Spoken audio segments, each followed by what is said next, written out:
ಈ ಬಗ್ಗೆ ಮಾತನಾಡೋದಕ್ಕೆ ಹಿರಿಯ ಸಾಹಿತಿಗಳಾದಂತಹ ಸಿದ್ದಲಿಂಗಯ್ಯ ಅವರು ನಮ್ಮ ಜೊತೆ ದೂರವಾಣಿ ಸಂಪರ್ಕಕ್ಕೆ ಬಂದಿದ್ದಾರೆ. ಸರ್, ಹಿರಿಯ ಕವಿ, ಸಾಹಿತ್ಯ ಲೋಕದ ಹಿರಿಯ ಕೊಂಡಿ ಇವತ್ತು ಕಳ್ಚಿರುವಂಥದ್ದು KS ನಿಸಾರ್ ಅಹಮದ್ ಅವರು ಇಹಲೋಕವನ್ನ ತ್ಯಜಿಸಿದ್ದಾರೆ. ಈ ಸಂದರ್ಭದಲ್ಲಿ ನಿಮ್ಮ ನುಡಿನ ಮನಗಳೇನು, ಯಾವ ರೀತಿ ಅವ್ರನ್ನ ನೆನೆಸ್ಕೊಳ್ಳಕ್ಕೆ ಇಷ್ಟಪಡ್ತೀರಿ? ಬಹಳ ದೊಡ್ಡ ಕವಿ ಅವರು. ಅವರು ಇವತ್ತು ನಮ್ಮನ್ನ ಅಗಲಿದ್ದಾರೆ. ಬಹಳ ದುಃಖದ ಸಂಗತಿ ಆಗಿದೆ ಇದು. ಅವರು ನಮ್ಮನ್ನ ಅಗಲಿ ಕನ್ನಡ ಸಾಹಿತ್ಯ ಲೋಕಕ್ಕೆ, ಅದರಲ್ಲೂ ಕನ್ನಡ ಕಾವ್ಯ ಲೋಕಕ್ಕೆ ತುಂಬಲಾರದ ನಷ್ಟವನ್ನ ಉಂಟು ಮಾಡಿದ್ದಾರೆ. ನಿಜವಾಗ್ಲೂ ಇದು ಕನ್ನಡ ಸಾಹಿತ್ಯ ಪ್ರೇಮಿಗಳಿಗೆ ಬಹಳ ಅಪಾರವಾದ ನೋವಿನ ಸಂಗತಿ. ಅವರು ಕನ್ನಡಿಗರ ಜನಮನದಲ್ಲಿ ಒಬ್ಬ ಕವಿಯಾಗಿ ಯಾವತ್ತೂ ಕೂಡ ಉಳಿತಾರೆ. ಅವರು ಬರೆದಿರ್ತಕ್ಕಂಥ ಕವಿತೆಗಳು, ಅದರಲ್ಲೂ ನಿತ್ಯೋತ್ಸವ, ಅದು ಕನ್ನಡಿಗರ ಸಾರ್ವಕಾಲಿಕವಾದ ಒಂದು ಜನಪ್ರಿಯ ರಚನೆಯಾಗಿ ಕನ್ನಡದ ಜನಮನದಲ್ಲಿ ಅದು ಬೇರೂರಿದೆ. ಅವರು ಬರೆದಿರ್ತಕ್ಕಂಥ ಬೇರೆ ಬೇರೆ ಕವಿತೆಗಳು ಕೂಡ ಜನಗಳನ್ನ ತಟ್ಟಿವೆ. ಕುರಿಗಳು ಕುರಿಗಳು ಆಗ್ಬೋದು, ಮತ್ತು ಅವರು ಸಂಕಲನಗಳು, ನಿಮ್ಮೊಡನಿದ್ದು ನಿಮ್ಮಂತಾಗದೆ, ಈ ತರದ ಸಂಕಲನಗಳಿದಾವಲ್ಲ, ಅವರು ಗಟ್ಟಿಯಾದ ಸಾಹಿತ್ಯವನ್ನ ತಮ್ಮ ಕವಿತೆಗಳ ಮೂಲಕ ಕನ್ನಡಿಗರಿಗೆ ಕೊಟ್ಟಿದ್ದಾರೆ. ಮತ್ತು ಅವರೊಬ್ಬ ಅಪ್ಪಟ ಕನ್ನಡಾಭಿಮಾನಿ.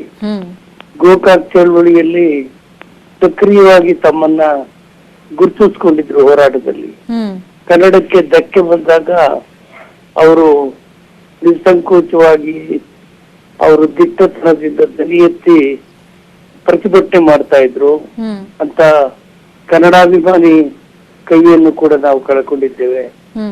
ಅವರು ತಮ್ಮ ಗದ್ಯ ರಚನೆಗಳ ಮೂಲಕ ಕೂಡ ಒಬ್ಬ ಚಿಂತಕರಾಗಿ ನಮ್ಮ ಮನಸ್ಸನ್ನ, ಕನ್ನಡಿಗರ ಮನಸ್ಸನ್ನ ಸೆಳೆದಿದ್ದಾರೆ ಮತ್ತು ಕನ್ನಡಿಗರ ಮನಸ್ಸನ್ನ ತಿದ್ದಿದ್ದಾರೆ, ಜಾಗೃತಗೊಳಿಸಿದ್ದಾರೆ ಅಂತ ಹೇಳಿದ್ರು ತಪ್ಪಾಗ್ಲಾರ್ದು. ಮತ್ತೆ ಅವರು ಅನುವಾದಕರಾಗಿ ಕೂಡ ಪ್ರಸಿದ್ಧರು. ಶೇಕ್ಸ್ಪಿಯರ್ನ ನಾಟಕಗಳನ್ನ, ಹಲವಾರು ನಾಟಕಗಳನ್ನ ಕನ್ನಡಕ್ಕೆ ಅದ್ಭುತವಾಗಿ ಅವರು ಅನುವಾದ ಮಾಡಿದ್ದಾರೆ. ಆದ್ರಿಂದ ಒಬ್ಬ ಅನುವಾದಕರಾಗಿ, ಒಬ್ಬ ಕನ್ನಡದ ಕವಿಯಾಗಿ, ಗದ್ಯ ಲೇಖಕರಾಗಿ ಅವರು ಕನ್ನಡಕ್ಕೆ ಕೊಟ್ಟ ಕೊಡುಗೆ ದೊಡ್ಡದು.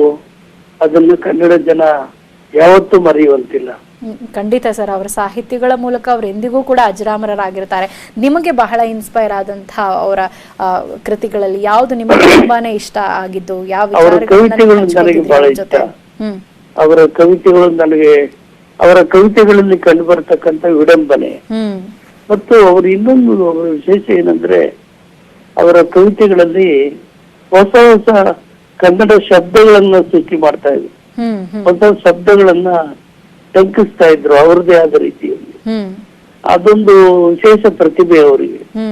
ಮತ್ತು ಅವರ ಕವಿತೆಗಳಲ್ಲಿ ವಿಡಂಬನಾತ್ಮಕ ಕವಿತೆಗಳು ಕೂಡ ಇದ್ದವು, ಭಕ್ತಿ ಗೀತೆಗಳು ಕೂಡ ಇದ್ದವು. ಮತ್ತು ಒಬ್ಬ ಕವಿಯಾಗಿ ನಾನು ಎಲ್ಲರ ಜೊತೆ ಇರ್ಬೋದು, ಆದ್ರೆ ಎಲ್ಲೋ ಒಂದ್ ಕಡೆ ಎಲ್ಲರ ಜೊತೆ ಇಲ್ಲ ಅನ್ನಿಸ್ತದೆ ಅನ್ನೋ ಒಂದು ಪರಕೀಯ ಪ್ರಜ್ಞೆ ಕೂಡ ಅವರ ಕವಿತೆಗಳಲ್ಲಿ ಕಂಡು ಬರ್ತದೆ.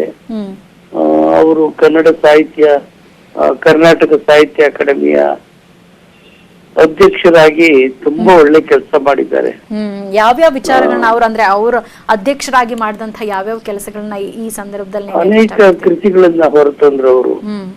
ಅತ್ಯುತ್ತಮ ಕಾರ್ಯಕ್ರಮಗಳನ್ನ ಮಾಡಿದ್ರು, ಸಾಹಿತ್ಯಿಕ ಕಾರ್ಯಕ್ರಮಗಳನ್ನ. ಸಾಲು ದೀಪಗಳನ್ನು ಅಂತಕ್ಕಂತ ವಿಶೇಷವಾದ ಒಂದು ಬೃಹತ್ ಕೃತಿಯನ್ನ ಅವರು ತಂದ್ರು. ಕನ್ನಡ ಸಾಹಿತ್ಯಿಕ ಕಾರ್ಯಕ್ರಮಗಳಿಗೆ ಹೊಸ ರೂಪವನ್ನ ಕೊಟ್ರು ಅವರು. ಆಮೇಲೆ ಅನೇಕ ಹೊಸ ಲೇಖಕರಿಗೆ ಪ್ರೋತ್ಸಾಹ ಮಾಡಿದ್ರು. ಅವರು ಕರ್ನಾಟಕ ಸಾಹಿತ್ಯ ಅಕಾಡೆಮಿ ಅಧ್ಯಕ್ಷರಾಗಿದ್ದಾಗ ಹ್ಮ್ JR ಅನಂತಮೂರ್ತಿ ಅವರು ಮತ್ತು ದಶವಳ್ಳಿ ರಾಮಣ್ಣನ್ ಅವರು, ಹ್ಮ್ ಚದುರಂಗ ಅವರು, ಹ್ಮ್ ಗೀತಾ ಕುಲಕರ್ಣಿ ಅವರು, ಹ್ಮ್ ಇಂಥ ದಿಗ್ಗಜರು ಸದಸ್ಯರಾಗಿದ್ರು. ಹ್ಮ್ ಅವರು ಅಧ್ಯಕ್ಷರಾಗಿದ್ದಾಗ ಸದಸ್ಯರಾಗಿದ್ರು. ಹ್ಮ್ ಅದೃಷ್ಟವಶಾತ್ ಅನ್ನೋ ರೀತಿ ನಾನು ಒಬ್ಬ ಸದಸ್ಯನಾಗಿದ್ದೆ ಅವಾಗ. ಹ್ಮ್ ಅವರ ಜೊತೆ ನಾನು ಕೆಲಸ ಮಾಡಿದ್ದೇನೆ ಹ್ಮ್ ಸದಸ್ಯನಾಗಿ. ಹ್ಮ್ ತುಂಬಾ ಉತ್ಸಾಹದಿಂದ. ಅವರ ಇನ್ನೊಂದು ಗುಣ ಏನಂದ್ರೆ, ಹ್ಮ್ ಸ್ವಭಾವ ಏನು ಅಂದ್ರೆ ಉತ್ಸಾಹ. ಹ್ಮ್ ಒಂದು ಸಣ್ಣ ವಿಷಯಕ್ಕೂ ಉತ್ಸಾಹದಿಂದ ಇದು ಮಾಡೋರು. ಹ್ಮ್ ಹಚ್ಕೊಂಡ್ರೆ ತುಂಬಾ ಹಚ್ಕೊಂಡ್ಬಿಡೋರು. ಹ್ಮ್ ಆಮೇಲೆ ಏನಾದ್ರು ಬೇಸರ ಆದ್ರೆ ತುಂಬಾ ಬೇಸರ ಮಾಡ್ಕೊಂಡ್ಬಿಡೋರು. ಹ್ಮ್ ತೀವ್ರವಾದ ಪ್ರೀತಿ ಮತ್ತು ತೀವ್ರವಾದ ಮೆಚ್ಚುಗೆ ಇವು ಅವರ ಸ್ವಭಾವದಲ್ಲಿ. ಭಾವನಾತ್ಮಕ ಜೀವಿ ಆಗಿದೆ. ಭಾವಜೀವಿ ಅವರು. ಮುಖ್ಯವಾಗಿ ಅವರ ಸ್ನೇಹಿತರನ್ನ ಅವರೇ ಹುಡಿಕೊಂಡು ಹೋಗ್ಬಿಡೋರು. ಹ್ಮ್ ಈಗ ಒಂದೊಂದ್ಸಲ ಅವರು ಸಾಹಿತ್ಯ ಅಕಾಡೆಮಿ ಅಧ್ಯಕ್ಷರಾಗಿದ್ದಾಗ ನೇರವಾಗಿ ಗಾಂಧಿ ಬಜಾರ್ಗೆ ಬರೋರು. ಓಕೆ. ಅಲ್ಲಿ ಪಾರ್ಕ್ ಇದೆಯಲ್ಲ, ಈ ಕೊನೆಯಲ್ಲಿ ಇದ್ ಕಡೆ ಒಂದು ಸಣ್ಣ ಪಾರ್ಕ್ ಇದೆ, ಹ್ಮ್ ಹ್ಮ್ ಅಲ್ಲಿ ಮಾಡಿ ಮೇಲೆ ಹ್ಮ್ ಅವರ ಸ್ನೇಹಿತರ ಅಂಗಡಿ ಇತ್ತು. ಅಲ್ಲಿ ರಾಮಸ್ವಾಮಿ ಅಂತ ಇದ್ರು, ಹ್ಮ್ ಮೋಹನ್ ಅಂತ ಇದ್ರು. ಹ್ಮ್ ಅಂಗಡಿಲಿ ಕುಂತ್ಕೊಂಡು ಇವರು ಹರಟೆ ಹೊಡೆಯೋದು ಬಹಳ ಹೊತ್ತು. ಹ್ಮ್ ನಾವು ಅವ್ರ ಜೊತೆ ಸೇರ್ಕೊಂಡು ಹೋಗುವಾಗ ಅವ್ರನ್ನ ಅಲ್ಲಿ ಅವ್ರ ಸ್ನೇಹಿತರ ಜೊತೆ ಎಲ್ಲ ಮಾತಾಡಿದ್ದು ಉಂಟು. ಹ್ಮ್ ಅದ್ರ ಹಚ್ಕೊಂಡ್ಬಿಟ್ರೆ ಅವ್ರನ್ನೇ ಹುಡಿಕೊಂಡು ಹೋಗೋರು. ಇವ್ರು ಇಂಥ ದೊಡ್ಡ ಕವಿ, ಓಕೆ. ಆದ್ರೆ ಅವರ ಸ್ನೇಹಿತರು ತುಂಬಾ ದೊಡ್ಡ ಸ್ಥಾನಮಾನದಲ್ಲಿರ್ಬೇಕು, ಆ ತರ ಎಲ್ಲ ನಿರೀಕ್ಷೆ ಮಾಡ್ತಿರ್ಲಿಲ್ಲ. ಓಕೆ. ಅವರು ಯಾವುದೋ ಒಂದು ಗುಣ ಹ್ಮ್ ಸ್ವಭಾವ ಇವ್ರಿಗೆ ಇಷ್ಟ ಆಗ್ಬಿಟ್ರೆ ಹ್ಮ್ ಹ್ಮ್ ಇವರು ನಡ್ಕೊಂಡು ಅವ್ರನ್ನ ನೋಡಕ್ಕೋಸ್ಕರ, ಅವ್ರ ಜೊತೆ ಮಾತಾಡಕ್ಕೋಸ್ಕರ ಹ್ಮ್ ನಡ್ಕೊಂಡು ಹೋಗಿದ್ದು ಉಂಟು. ಓಕೆ.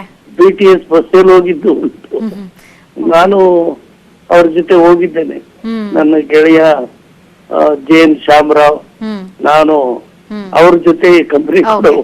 ಆ ಟೈಮ್ ನಲ್ಲಿ. ಹ್ಮ್ ವಿಶೇಷ ವ್ಯಕ್ತಿತ್ವದ ಮಾನವೀಯ ಗುಣಗಳುಳ್ಳಂತ ಒಬ್ಬ ಕವಿಯನ್ನು ನಾವು ಕಳ್ಕೊಂಡಿದ್ದೇವೆ. ಧನ್ಯವಾದ ಸರ್, ನ್ಯೂಸ್ 18 ಕನ್ನಡದ ಜೊತೆ ಮಾತನಾಡಿದ್ದಕ್ಕಾಗಿ.